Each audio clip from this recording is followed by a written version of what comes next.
sack that fool. Hit him, hit him, hit him, hit him, hit him, hit him, hit him, hit him, hit him, hit him, hit him, hit him, hit him, hit him, hit him. Smash him up, watch that move. Went too swift, can't catch these dudes. Hit him, hit him, hit him, hit him, hit him, hit him, hit him, hit him, hit him, hit him, hit him. Listen, listen, listen, hit him, listen. It's Eagles talk high, let's talk Eagles. Philly bleed green, it's from your people. Fly, Eagles fly. Let's beat the squad. Big Pat, Sharon, Dante, the dark job. Drop the stats on them, drop the facts on them. Spur game, baby, let's get it on. Oh no! We suck again! Oh no! We suck again! Listen, welcome to Eagles Talk. I really have no words to this. It was to a point where we was going to not have this actual post game. But again, welcome to Eagles Talk by Eagles fans for Eagles fans. Recognize a couple people in the room first. Kevin Johnson, Why Eagles Why.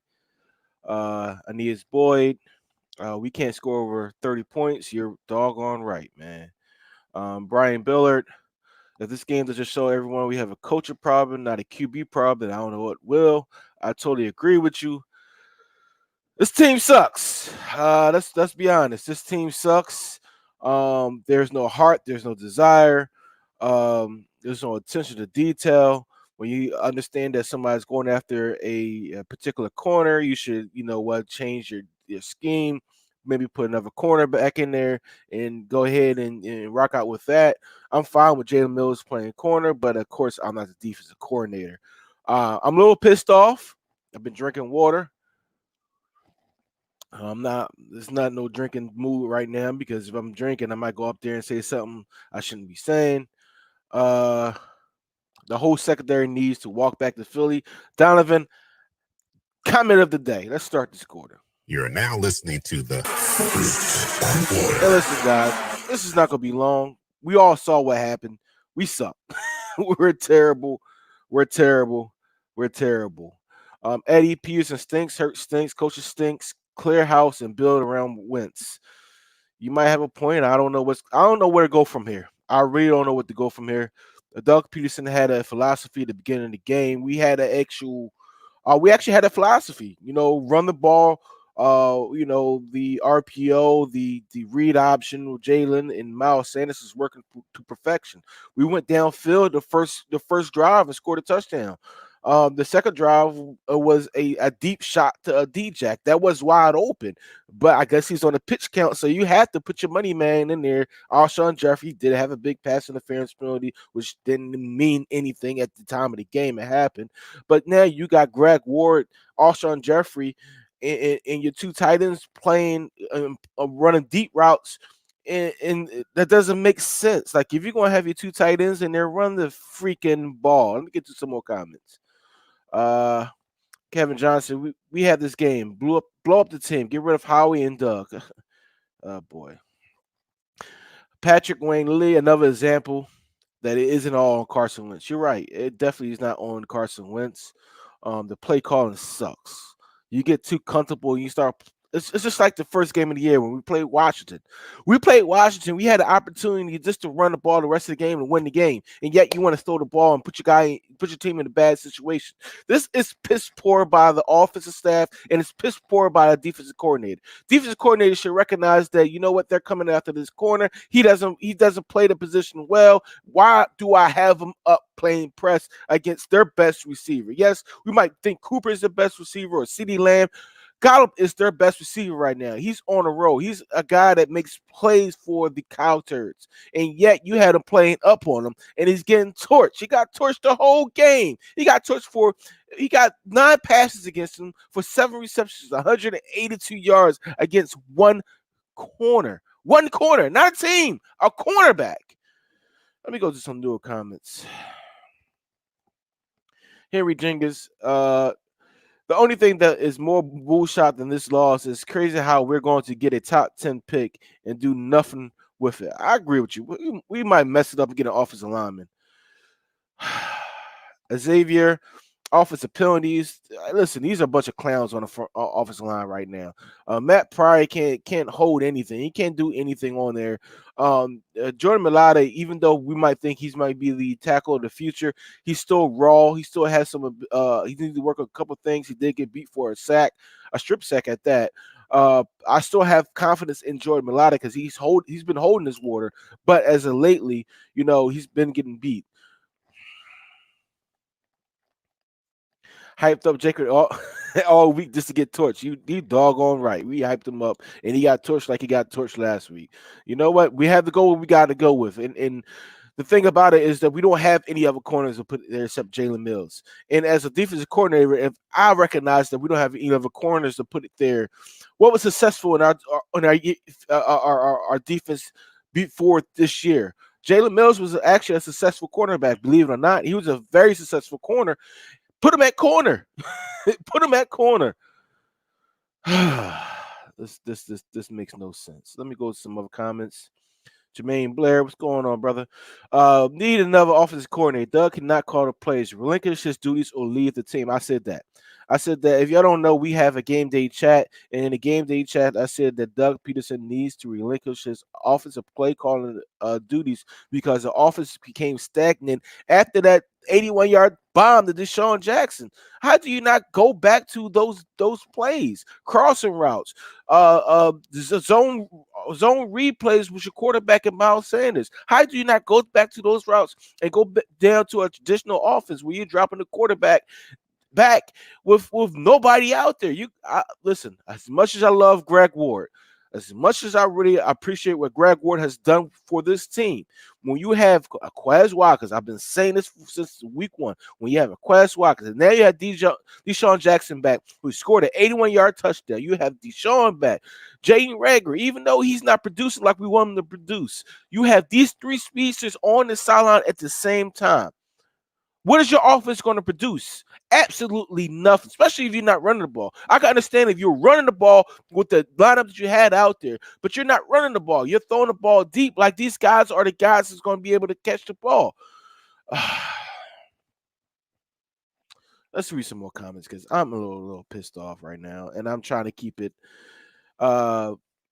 Twain Purnell, why do we keep rotating receivers? You rotate receivers because you got 6 receivers out there, and the offensive coordinator, which is your offensive head coach, think that every single receiver we have on this roster can play. There are some receivers on this roster that cannot play. Alshon Jeffrey, yes, he caught a nice pass. He had one catch. Let's see. One catch with 22 yards. He was only targeted once. Let's go back to some other receivers. We had Greg Ward, who was targeted 3 times for 2 catches for 27 yards. That's his game. His game is middle of the field. Jaden Rager was targeted 6 times for 3 catches from 30 yards. Your boy Quez Watkins, who only had 1 target, or I'm sorry, 3 targets, he had 2 catches for 57 yards. Something doesn't make sense when Deshaun Jackson only has 1 target, not just, 2 or 3 targets, 1 target for 81 yards, and you put him on a pitch count. Right now, you're not bringing this guy back. Throw the ball to him every freaking down. Let's go to some more comments, man. Frank, this is an organizational problem. I do believe that this organization is terrible. You have guys of the likes of Howie Roseman, who should not be involved with player personnel, far as free agents, far as drafting. He's a whiz when it comes to the salary cap, when it comes to getting players money and figuring out situations. We look at the situation now for next year, how much money we're going to be over the cap. I guarantee you, if Howie Roseman is still here, that will not be an issue for us. But him drafting players and costing us the personnel, he's not a personnel guy. He should not be in charge of personnel at all. All right, he should not be in charge of personnel. Jeffrey Lurie need to recognize, say, Doug, listen, if you don't want to give up the offensive play call, and I've seen it for a whole season. Right now, we're 4-10. We're 4-10-1. We have a away record of 1-7. I see right now that this year, if you don't want to give up the offensive play calling duties and just be the head coach, I will fire your ass. If I was Jeffrey Lurie, that's what I would say. That's what I would say right now. And Brian Biller, I have to put this comment there because it hits the nail on it. Listen, Boston Scott is not a kick returner. He should not return in kicks. He should be in your offense. You have explosive guys in the game like Quez Watkins. I'm gonna keep knocking on his door. Quez Watkins, Jalen Reagor. He needs to do something than be out there in the way of everything. All right, put these guys back there. Have them return these kickoffs and these punt returns. Have them do something with this offense than be on the sideline watching and saying, you know what, I can help contribute to this damn team. But you're not out there doing anything. They flip, man. You said the special teams have no issues. The special teams has a lot of issues. All right. We have a guy that just catch punch. Again, it goes back to Greg Ward. I love Greg Ward for what he can do, but all he do is fair catch it.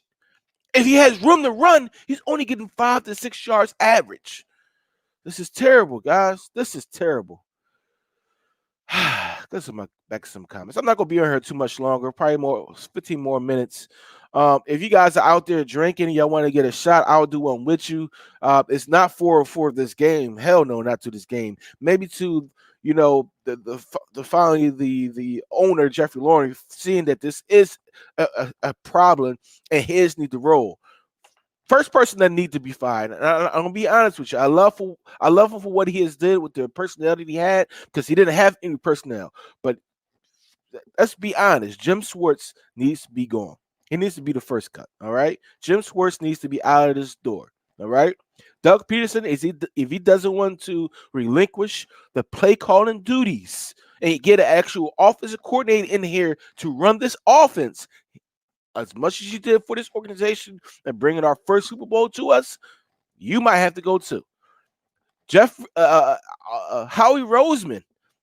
If Howie Roseman doesn't want to give up the player personnel and the draft responsibilities and move to the back of the office like he did before and is working on salaries, you got to go too. All right. There are better candidates out there that can do things that you're doing for us, screwing up the draft, screwing up the personnel for us. All right.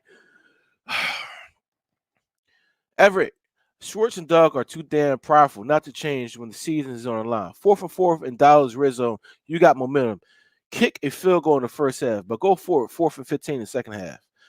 I agree with that. Yinder, Doug should have tried the O-line, put in the other QB and trick for a spark. I hate the team sometimes. We all hate this team right now. They're terrible. I think this is the worst team since Andy Reid went 4-12. He went.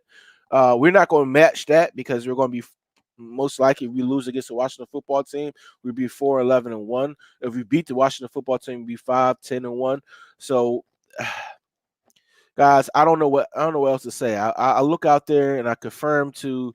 I see a lot of comments about, all right, now this solidifies us getting a top 10 pick.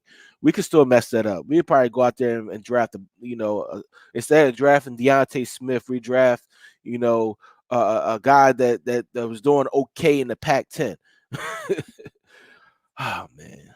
Bill Crow, your team, the whole team should be embarrassed. Man, this whole team, though, they getting paid. You know what this whole team can get this? Oh, no! We suck again! Yeah, the whole team suck again. Oh, man. Nelson's doing great in Las Vegas. Nelson is doing what Nelson could have been doing here. We had enough of Nelson Aguilar here on this Eagles team to know what he was and what he is. He's up and down. He catches the ball here and there, but he misses wide open passes here and there. We got the best out of Nelson Aguilar, and we appreciate him. And he's moved on. And sometimes a change of scenery can make a player better. So a change of scenery for this staff, for some of these players, might light a fire under them. Listen, we might get some players here next year that light a fire under this team because we need it. We definitely need it.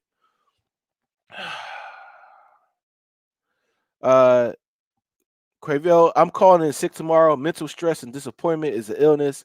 Let's take this double shot. As much as I really don't want to take a shot to this embarrassment as a team, I have to. I have to drink my pain away. I didn't eat yet Food is about to be ready in a minute. I just watched this game, man, because we had all opportunities in the world to come back in this game. We had all the opportunities in this world to come back, and we didn't. We hurt, chill out, just needed to regroup and get healthy. We do need to get healthy. That's another thing that helps. For the past 4 years, we have not been a healthy team. For the past 4 years, we have been probably the most injured team in the NFL when it comes to starters and significant players that play significant roles in this offense. We have been terrible at it. Our training staff are not able to have these players stay healthy. I don't know what is going on down at One Novakill Way, but they need to figure it out. Jeffrey Norrie need to come in and say, you know what, Pat? We heard you on Eagle Talk. We heard that little rant you was doing. I know you normally go off and get pissed off and be snapping. We're getting rid of this training staff and bring some real doctors in. Find a Chip Kelly training staff. Because for some reason, when we had Chip Kelly training staff, nobody got injured. Them damn smoothies work. Shoot. All right, y'all. If y'all got a drink out there, I know we're not drinking to our Philadelphia Eagles right now because they suck. They definitely suck. So I'm not drinking to the play. I'm drinking to the possibilities of maybe we get some good players in the draft. That's a crapshoot. To next season, some organizational changes. So I'm cheering to. I'm taking a toast to that we get. Finally, we're able to fire some of these coaches that we shouldn't have and get rid of some of these players that we shouldn't have. So to that, let me know what you're drinking. I'm drinking a Terramine Tequila, and I'm taking it back. No claps, no nothing, because we suck. 3, 2, 1, down the hatch. Oh no! We suck again!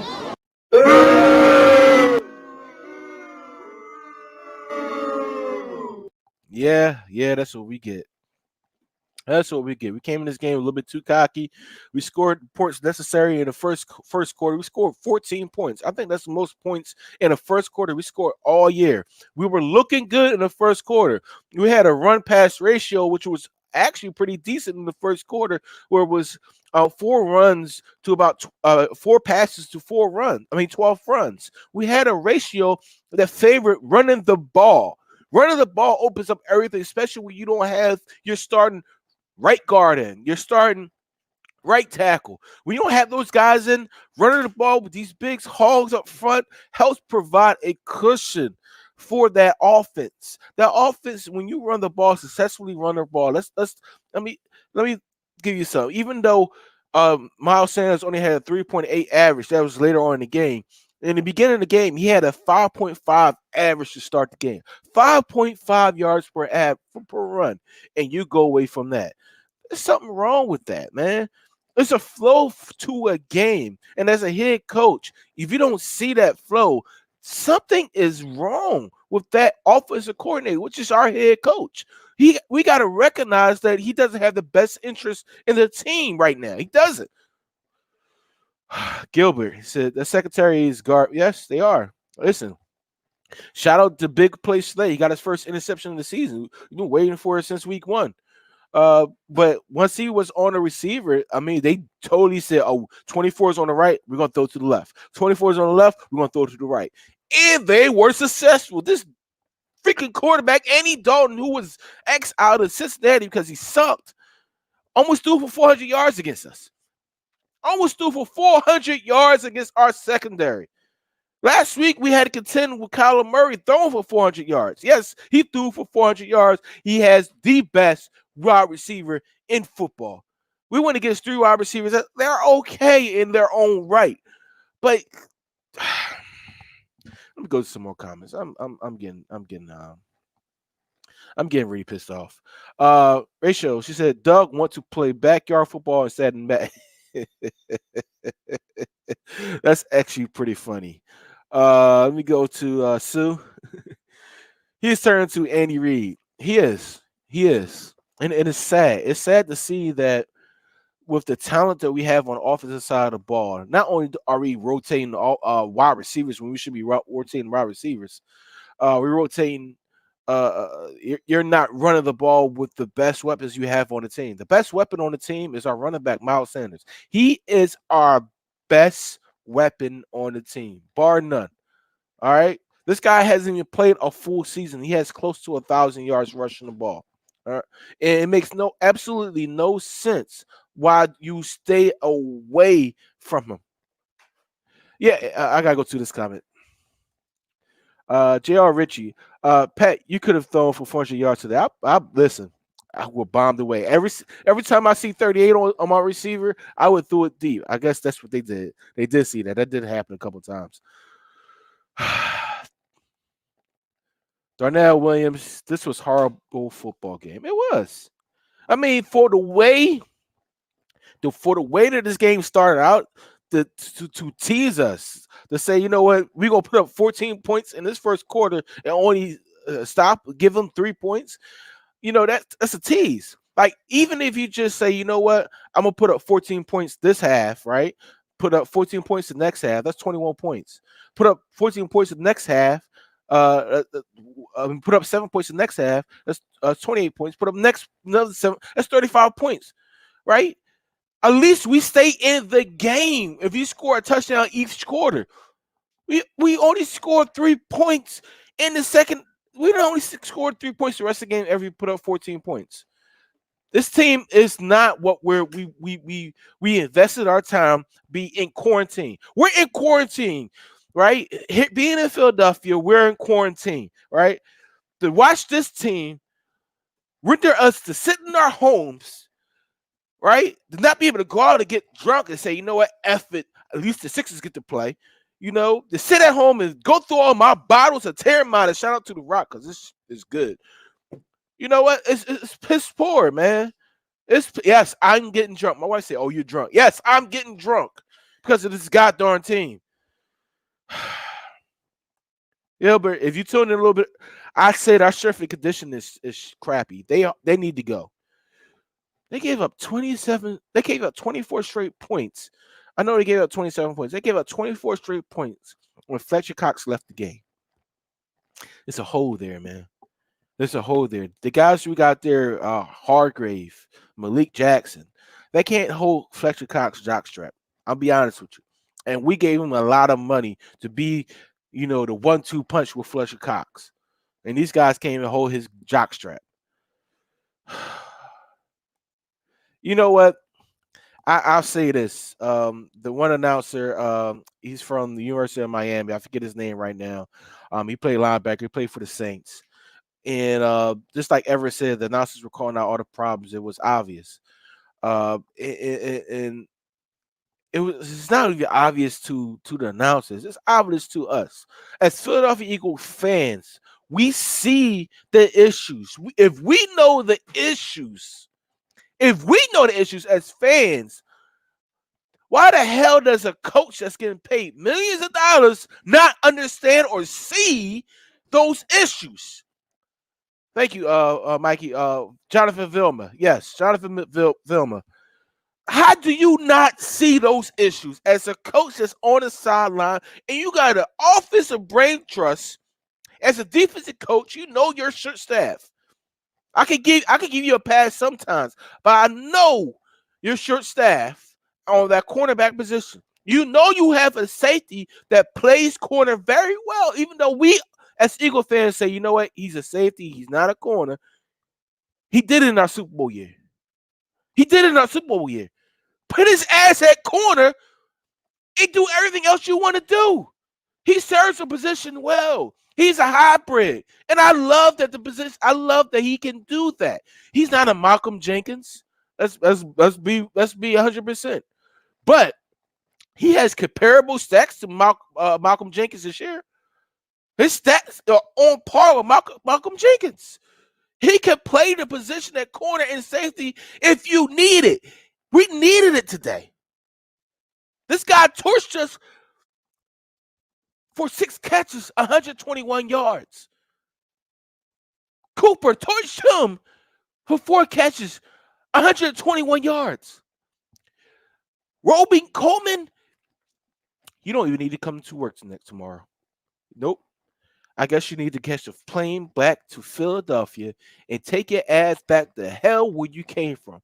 Because as a cornerback, who have ever played any quarterbacks that's on this chat right now. Anybody that played street football, that played high school football, semi-pro football, college football, you understand that if a man comes across motion, why the hell am I giving my body up and turning my whole right side and letting him go? That makes absolutely no sense. That play actually makes no sense. Where's the pride at? Where is the pride in playing this game? I don't see it from anybody except a few players on that team. A few players on that team have pride in what they do, and the rest are saying, you know what, we just getting a check. Let me go to some more comments before I just Carlos. It seems as if Doug, whatever works, Doug abandons it. You know why? Because Oh no! We suck again! he sucks again. Thank you guys for telling me who the guy was. Jonathan Vilman. I can't believe I forgot who he was. I've seen the Miami team in person. So, let's go to this comment. The big problem is Doug want this to be a passing team, but none of our wide receivers can take over a game and we have a great running back. But Doug has a short, slow guy fetish, so he has to give Scott some burn. Yeah, Doug is an idiot. Darnell Williams, you mean Cox go out and we can't score? Yeah.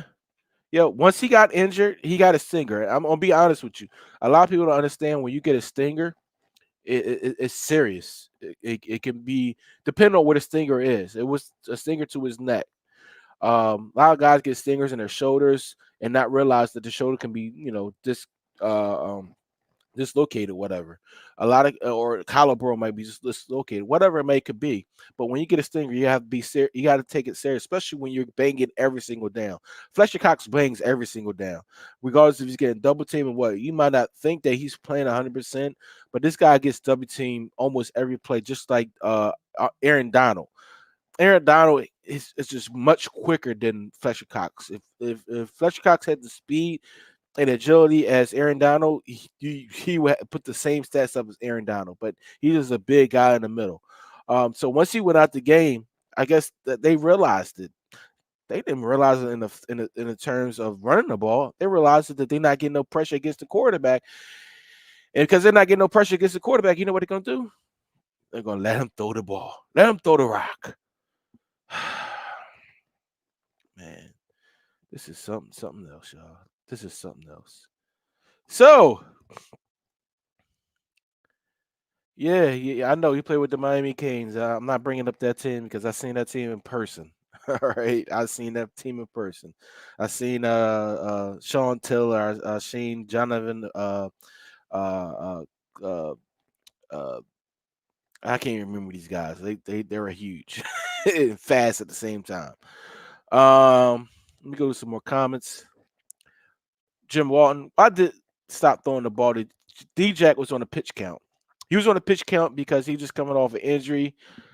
I don't care. If you on the field, I'm throwing you the ball. I'm playing you, and I'm gonna play you until you can't run no more. Sorry. Shane, that corner is going to be cut before the plane lands. You know what? Probably not. The way we're set up right now, with how many people just put on IR, he'll be here. Will he learn from his mistakes? Absolutely not. Because some things you can't teach. And one of the things are speed. He has the ability, but is there something missing? Once your confidence go as a corner, you're dead in the water. You're like blood in the water to sharks. Mario Perez, at least you might have a chance at Jamar Chase. Mario, as much as I like the opportunity to draft a Jamar Chase in this offense, a Devontae Smith. There are two prospects there that you have to evaluate, that you have to have somebody that's not Howie Roseman evaluate and make the decision. That's not Howie Roseman, because Devontae Smith is a excellent route runner. He has good speed. He's quick. He catches everything, and he reminds me of Marvin Harrison. Another thing that happened today, that makes no sense to me is a Travis program has completely and utterly disappeared from the picture of our offense. He's the leading receiver for the Philadelphia Eagles. Leading receiver. Even after this game, he's still the lead receiver for the Philadelphia Eagles. And yet he disappeared from the likes of this Philadelphia Eagles team. That makes absolutely no sense. If you have a guy that was tearing it up like he was, you create plays for him. Then you create plays, double the plays that the defense is gonna say, you know what, we're gonna double this guy. You run a screen to him, or you slip some guy out there. I'm sorry, man. I don't know. I'm gonna go to this comment right here. We need a corner in the first round. We do, but there are some good corners that are coming out in this draft. That's not gonna be first round draft picks. Um, and I gotta lean to the side of offense right now. We have to put up points. We're not putting up points. We're leaving our defense on the field entirely too much. Is it the offensive play calling? Yes, this is 100% on the offensive play calling. With that being said, there is a slight chance that Deshaun Jackson comes back next year. Oh, Eagles family, I don't know what y'all think about that, but Deshaun Jackson may be back next year. You gotta laugh. You gotta laugh. You know what? We got too many holes, and the draft alone is not gonna fill it. We got too many holes, and the draft alone is not gonna fill it. I always say you take the best player available. And yes, I was wrong last year. I'll be honest with you. I told this to Dante. I was wrong last year about Justin Jefferson. I didn't think we were going to draft Rager in the first round. I was absolutely wrong about that. I thought we was going after somebody else. But I was terribly wrong about Justin Jefferson and being a primary slot receiver. He has outperformed everything and expectations that everybody has said. But the one player I have been right about is Quez Watkins, and he's not getting the playing time, and it's absolutely mind-boggling how you don't get the fastest. He's the fastest guy on the field every Sunday, bar none. Fastest guy on the field every Sunday. Don't get playing time. Tad Wiggins. Maybe Doug is trying to relieve his career through the QB position. He wants to sling the ball around because he couldn't do. I have no comment on that because that, you know what, Doug Peterson, he's an idiot. Everett put in the comment earlier. It's the coaching that's missing. Eric Fawn, why did we stop running, fam? Why wasn't Slay and Mills in man? I'm not defensive coordinator. Dante's not here. Shelman's not here. Nichelle's not here. This is stuff that we talk about all the time on this show about controlling the line of scrimmage. Keep running the ball, regardless if it's positive or not. Run the ball, create that line of scrimmage, so therefore you control the power. Put your best guys at positions. Slay is a good cover corner. Mills, even though we say he always get beat on double moves, he was reliable. He was reliable at the cornerback position. You've seen it after they changed it and you put him into position to play corner. All right. It might not be something that he wants to do, but if you have the ability to play it as a defensive coordinator, I need to recognize that and go ahead and do it. Let me go to some new comments.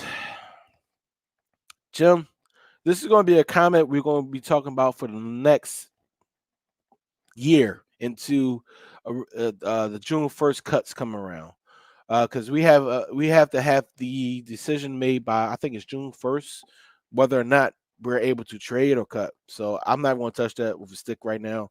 I'm not even worried about that. Sue need to hire Bellamy. He's the offensive coordinator for the Chiefs, and even though he's there as the offensive coordinator, I see that he splits duties. He splits duties with Andy Reid. So Andy Reid still calls some plays, but he splits duties. I don't see that with our coach. Doug Peterson, all right, I understand that you want to call plays, but split duties if you're going to do that, because your play calling is hot or it's cold. It's no in between. It's no in between. It's none in between. Let me go to some more. Let me go to facts. Ferguson was screwed this year. Could you imagine if the Cardinals just stopped throwing to Hopkins because Fitz is there? I'm not calling Travis Hopkins. I'm not calling him that by far. I always said that he has the ability of a Michael Thomas because he's a big body receiver and he gets in position and he catches the ball. Then after watching more and more, I saw that he's more of a body catcher. So that might be a thing about the practice they're talking about. But regardless of the practice, man, he gives you the best chance to be out there. If I was the player personnel or the guys who make the roster up next year, this would be my wide receivers. I'll be honest with you, just be my wide receivers. Travis has to be Racker. Quez, it's going to be Hightower. He's going to be here. Uh, I would draft Smith, Devontae Smith. He'd be my fifth wide receiver. It'd be a split whether I want to bring back Deshaun Jackson. He'd be my sixth wide receiver. In the seventh one, like JJ would be gone. JJ would be gone. But guys, I'm not gonna be here much longer. I was here much longer than I really wanted to be because these doggone Eagles drive me to drink. So for a top 10 draft pick, you know what? I still love my birds.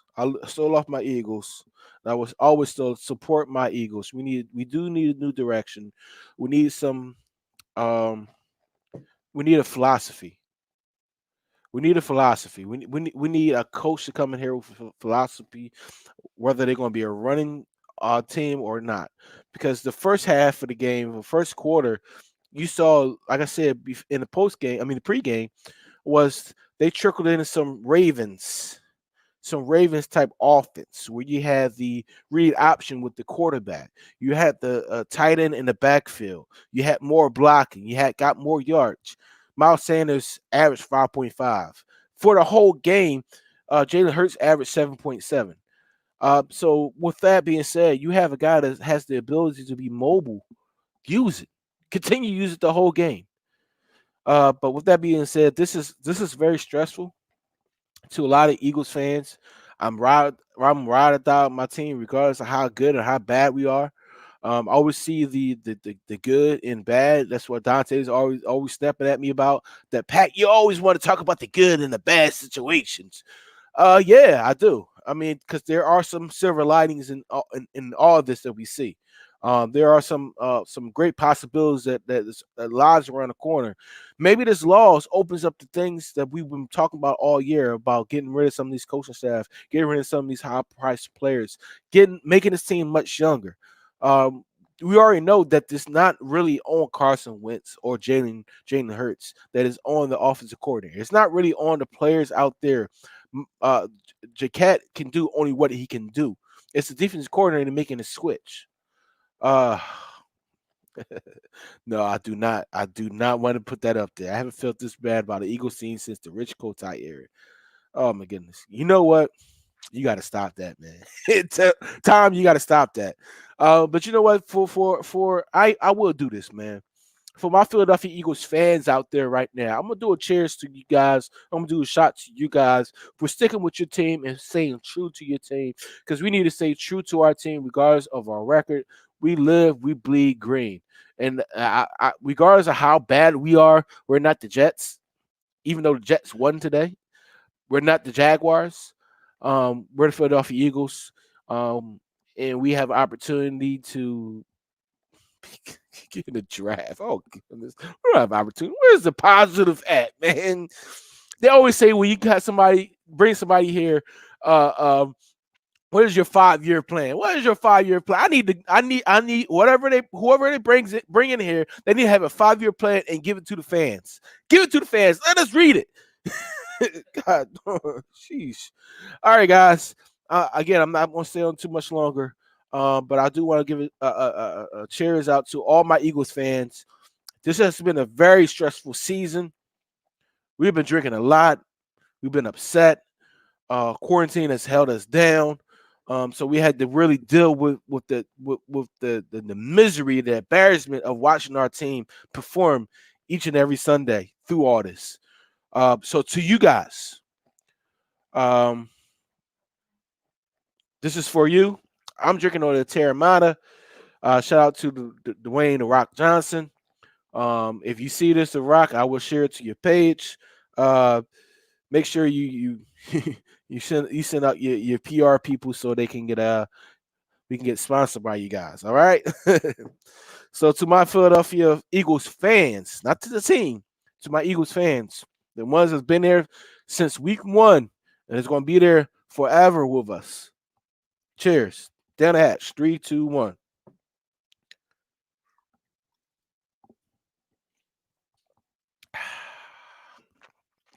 And we had to do that in silence because this season is done.